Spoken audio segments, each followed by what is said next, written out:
According to a 2023 Gallup survey, 68% of Americans aged 30 to 39 said they are not satisfied with their current life. The American Psychological Association, APA, also reports that this age group is experiencing the fastest growing rate of depression in the past 2 decades. And in just the past year, Google searches for the phrase career change at 35 have increased by more than 124%. These aren't just cold statistics, they are the silent truths echoing inside the hearts of millions of people. At 35, life is no longer the peak we once imagined. This isn't a personal failure, it's a generational crisis. You're no longer too young to start over, but you're not quite old enough to quit.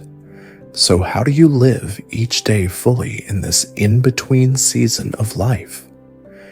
How do you rediscover meaning when everything you once counted on now feels uncertain? This video doesn't promise to have all the answers, but it will offer you a moment of stillness, a pause so you can take a deep breath, set aside the expectations of others, and gently ask yourself, if I could start again, what would I do differently? Because sometimes it's not life that needs to change, but the way we come back to truly living it. 4 reasons why age to 35 feels especially difficult. At 35, theoretically, life should be steady. You're no longer as impulsive as at 25, but not yet slowed down by the limitations that may come at 50. And yet, strangely, many people at 35 feel lost, uncertain, and deeply conflicted. It's not because you're not trying hard enough. It's because we live in an era that demands us to become our best version too fast, too soon, and in the process, many lose touch with who they really are. Here are 4 silent burdens that most 35-year-olds carry, often without even realizing it. 1. Social comparison and the feeling of falling behind. Every day you scroll through social media and see others buying homes, getting promoted, traveling the world, raising beautiful families. You're happy for them. But a quiet voice inside wonders, did I do something wrong? Why am I still stuck while they seem so far ahead? Even when you don't want to compare, comparison sneaks in anyway. And before you know it, you begin to question your worth, even if you've come a long way. 2. Double pressure, financial strain, and family responsibility. At 35, many find themselves carrying multiple roles, working hard to earn and save, paying off student loans or mortgages, supporting aging parents, raising young children, or preparing for parenthood, juggling job performance and family life simultaneously. You might be making more money than before, yet you still feel like you're constantly short on time, energy, and yourself. The world may call you successful, but inside you may feel exhausted. So 3. Disconnection from your true self. When you were younger, you may have loved to write, paint, play music, walk in nature, or just sit quietly in the rain. But now, caught in the rush of daily life, you don't even know what you enjoy anymore. You can't remember the last time you truly felt alive. You're great at taking care of others, but you've forgotten how to take care of your own soul. And slowly, you begin to feel less like a human being and more like a high-functioning machine. 4. Life driven by have to rather than want to. Do you ever feel like your days are filled with an endless list of obligations? You're living just to complete tasks, not to experience life. Many 35-year-olds get stuck in what we call a productivity cycle. Wake up, work, come home, work more, try to sleep, repeat. And over time, you begin to lose your sense of meaning. You're still alive, but on autopilot. And joy, connection, gratitude. They fade into the background. And the most dangerous part, you believe you're the only one who feels this way, that you're weak while everyone else seems just fine. But that's not true. You're not broken. You're simply standing at a turning point in life where an awakening is gently knocking, even if no one ever taught you how to listen. And that's exactly what we'll explore next. When life doesn't match the plan. When you were younger, you probably had a plan, or at least an idea of what life was supposed to look like by now. Maybe it sounded something like this. By 35, I'll have a stable career, a happy family, a cozy home, and finally, peace of mind. And yet, here you are. Maybe you've checked off some of those boxes, or maybe none of them.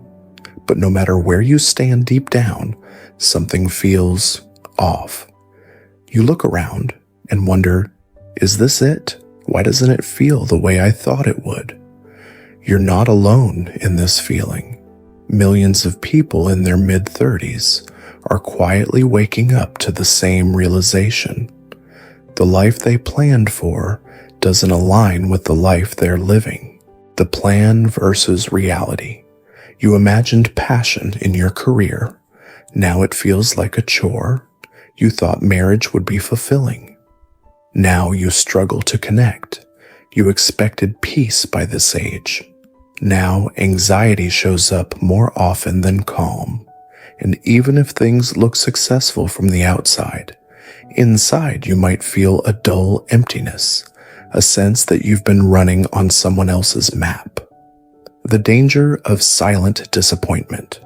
What's most painful is not just the gap between expectation and reality. It's that no one talks about it. There's no ceremony for this kind of grief. No words for the mourning of the life you thought you'd be living by now. So you keep going. You put on a brave face. You pretend this is what adulthood is supposed to feel like. But deep down, you wonder, is there still time to change? Do I have permission to want something different? Yes, you do. What if the plan was never meant to be followed exactly? Here's a quiet truth. The version of yourself who made that plan at 20 or even 25 didn't know the full depth of who you would become. And that's okay, because maybe the goal was never to perfectly follow a path. Maybe the goal is to stay awake as the path shifts, to meet yourself again, not as you were told to be, but as you truly are now. This isn't failure. It's a powerful invitation to begin again with honesty, with compassion, and with presence. And that's where the journey gets real. This is not failure. It's a wake-up call. Let's be honest, most of us were never taught what to do when the plan falls apart. We were taught how to succeed, how to climb ladders, how to check boxes.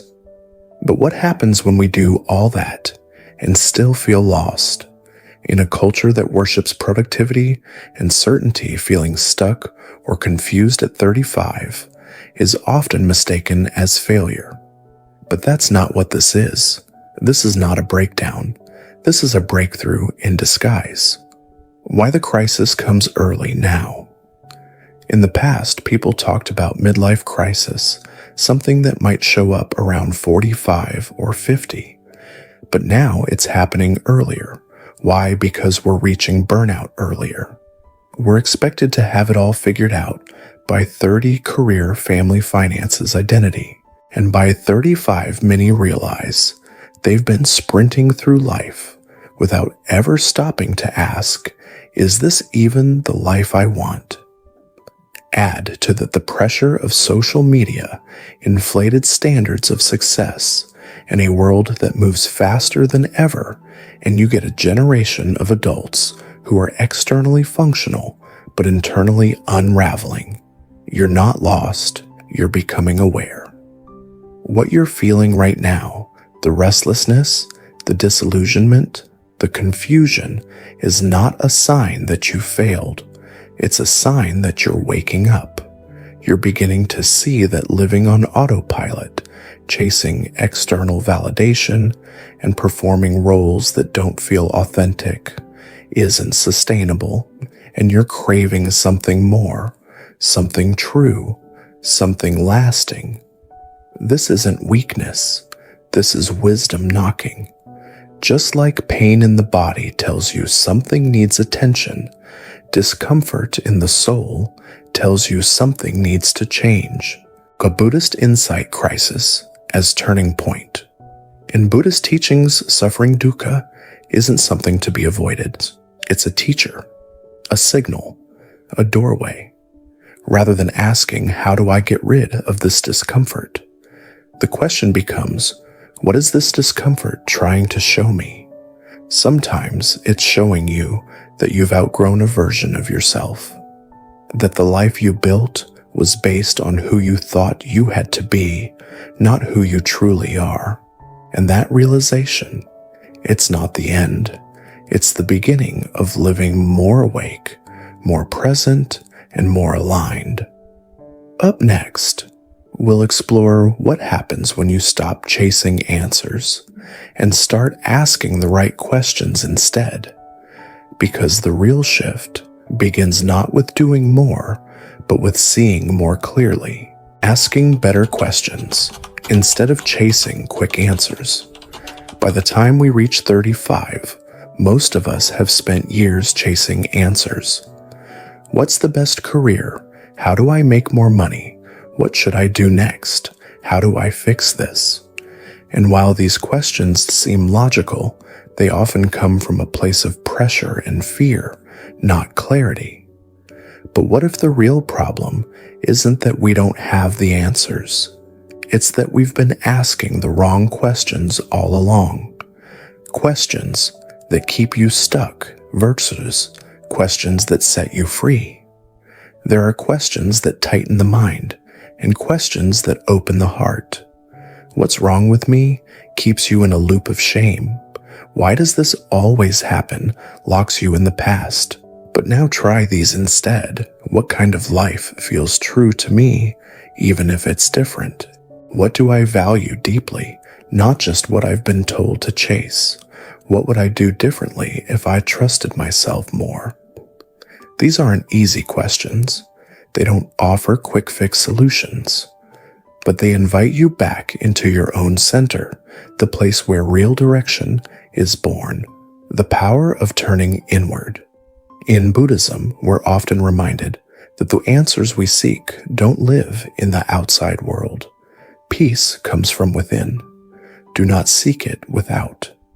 And yet so much of our suffering comes from turning away from ourselves, distracting ourselves with busyness, silencing our intuition, measuring our worth by someone else's timeline. But when we slow down, even just for a moment, and ask, what is true for me right now? That is where clarity begins to grow. Practice a gentle pause to listen. Here's a simple practice you can try today. No app, no guru, no noise. Find a quiet place to sit. Close your eyes. Ask yourself gently, what do I need? Not to perform, but to feel whole again. Don't force an answer. Just sit with the question. Sometimes, just asking is the healing, because questions like these don't lead you further away. They lead you back to yourself. In the next part, we'll talk about how even the smallest changes, when done with awareness, can start to create a very different kind of life. Not louder, not faster, but truer, and finally, yours. Small shifts, big healing. When life feels overwhelming, we often think we need a big, dramatic change. Quit the job, move to a new city, start over from scratch. And sometimes that's true, but more often than not, what we need isn't a massive overhaul. It's a subtle but powerful shift in how we live each day. Because healing doesn't always come in loud breakthroughs. Sometimes it whispers through the smallest things. What if you started with just one gentle change?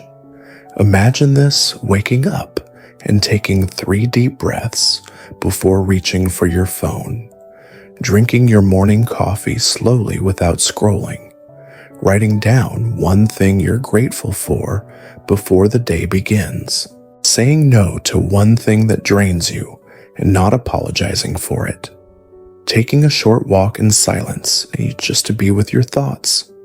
Tiny things, easy to overlook, but they carry something sacred attention. And wherever you place your attention, your life follows. Why small habits matter more than we think. Big change often fails because it relies on motivation. But small habits, they grow from compassion and consistency. And at 35, what you may need most isn't a new career or a 10-step life plan. What you may need is to return to yourself slowly, gently, one breath at a time. As Buddhist monk Thich Nhat Hanh said, smile, breathe, and go slowly. Because when we bring presence into the simplest acts, those acts become doorways to peace. 35 is like autumn, quiet, rich, and deep. Think of life as the passing of seasons. Your 20s, spring filled with growth, restlessness, discovery. Your 30s, summer energetic, full of strive and building. But age 35, it's like the first wind of autumn, a subtle change in the air. You begin to crave slower mornings, deeper conversations, less proving, more peace. You no longer want everything. You just want what truly matters. And that shift, it's not weakness, it's wisdom. A Buddhist insight, aging as awakening. In Buddhist thought, impermanence is not a curse. It's a gift. Everything changes. And that includes you.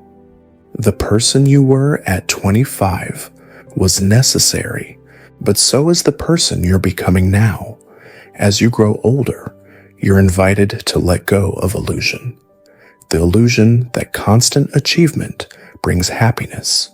The illusion that self-worth depends on others' approval. The illusion that time is running out. Instead, you begin to see, maybe I don't need to rush. Maybe I don't need to impress. Maybe this moment is already enough. From resisting time to trusting time. Most of us fear aging because we think it means losing something.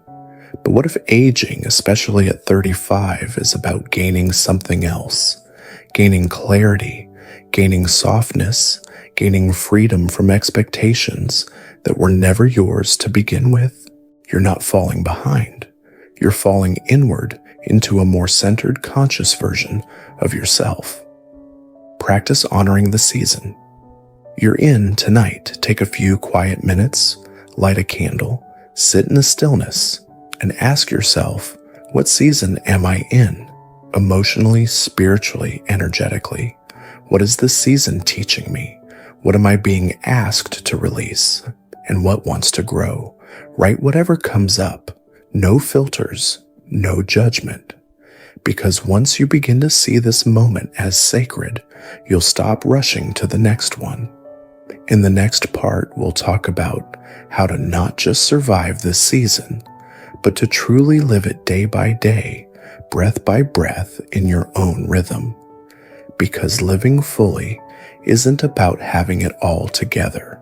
It's about being all here, living each day on your own terms. After everything you've experienced, the plans that didn't work out, the questions that stirred your heart, the quiet shifts in how you see yourself, you arrive here, a simple but powerful realization. I don't have to live by someone else's script. I can choose how I show up one day, one breath, one moment at a time. That's what it means to live on your own terms, not with rebellion, but with clarity.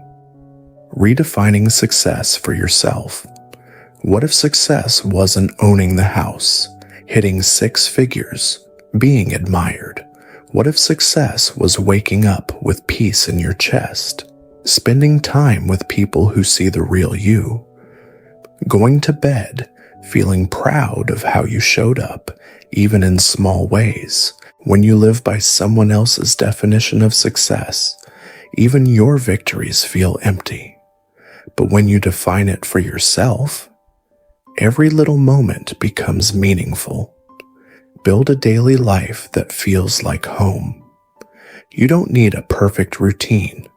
You don't need 5 a.m. workouts or green smoothies unless you love them. What you need is rhythm, intention, self-respect. Ask yourself, what are 3 things I can do each day that make me feel alive? What can I stop doing that drains me or disconnects me from myself? How can I build rituals, not routines that nourish my soul?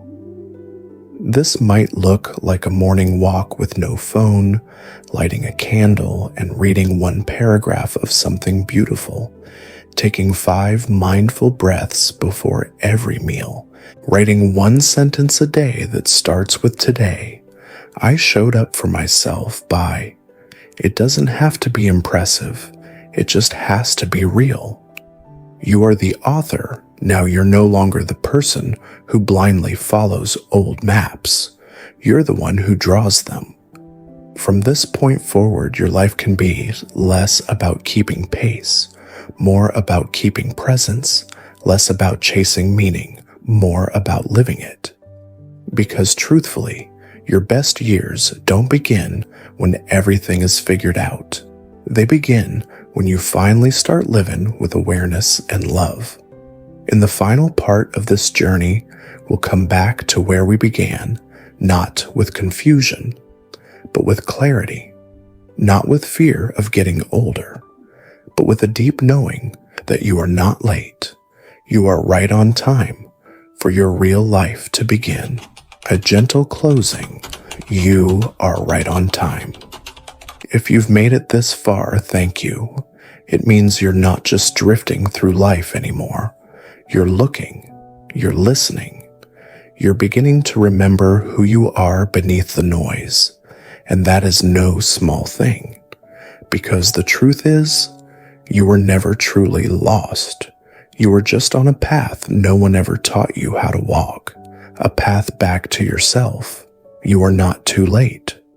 There's a lie that says if you haven't figured it all out by 35, you've failed. But here's a deeper truth. Some people don't begin until 40, some bloom at 50, and some are just now at 35, finally becoming real. You are not late. You are not behind. You are simply arriving at the season of your life that's asking for truth, not perfection. Let go of the old map. Maybe it's time to stop chasing the life you thought you were supposed to have. The one built on comparison pressure and shoulds, and start walking the life that's been waiting for you all along. The one where you wake up gently, not anxiously. You make space for joy that isn't productive. You forgive yourself for needing time. You speak to yourself with kindness, not criticism. The one where your soul can finally breathe. You don't have to rush anymore. Take a breath. Really right now, a long, slow breath in and a soft breath out. Let that breath be your reminder. You're allowed to slow down. You're allowed to choose differently. You're allowed to start again, not because you failed, but because you're awake. This is not the end. This is a beginning of the life you were meant to live, with intention, grace, and depth. A final whisper to your heart. If no one has told you lately, you are enough even if you're still figuring it out. You are seen even if you feel invisible. You are loved even if you don't have it all together. You don't need to have the perfect answers. You just need the courage to keep asking the honest questions. And as long as you do that, you are already healing. You are already home. And yes, you are right on time.